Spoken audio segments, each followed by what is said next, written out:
Бакай Ата районунун Кызыл Октябрь айылында Афганстанда кызмат өтөп, баатырларча курман болгон Жээнбек Ночурбаевдин жаркын элесине арналган өспүрүм балдар арасында кыргыз күрөш боюнча облустук турнир өттү. Турнирге бардык райондон келген 150 жаш балбан катышты. Араңарда бүгүнкү күнү жакшынакай жакшы спортчулар турат деп.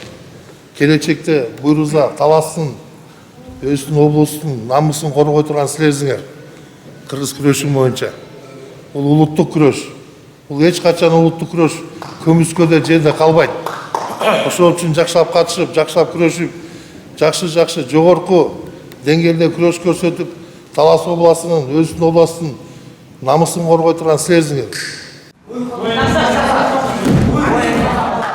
Жээнбек Ночурбаев 1979 жылы аскерге чакырылып, Афганистанга жөнөтүлгөн. 1980 жылы душмандардын курчоосунда калып, баатырларча курман болгон. 10 жылга созулган каргашалуу согуш Кыргыз элинде чектеп өткөн жок. Кыргызстандан 7141 жокер чакырылып, анын ичинен 259 жокер каза болгон, 4 жокер дайынсыз жок болгон. 585 жокер майып болуп, 1000ден ашык жокерлерибиз оор жаракат алган. Ошонун катарында мына биздин өзүбүздүн мекендешибиз десек болот, агабыз Ночурбаев Жээнбек агабыз барып ошол жерден куралдаштарын таштап кетпей, баатырларча ошол жерде курман болгон. Акназаров айыл аймагында жылына Жээнбек Ночурбаевди эскерип, анын элесине арналган өспүрүм балдар арасында турнир өтүп келет.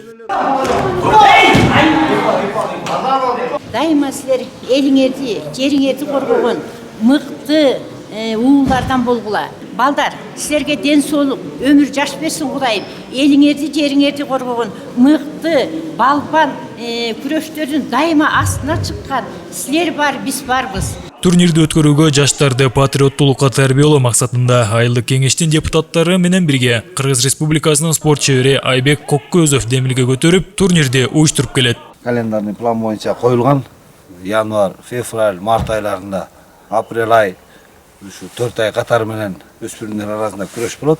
Ошонун жыйынтыгы менен жеңүүчүлөрдү аныктап, Талас облусунун атынан ошол балбандарды облустун атынан командага киргизип, баягы республикалык мелдешке катыштырабыз Кудайым.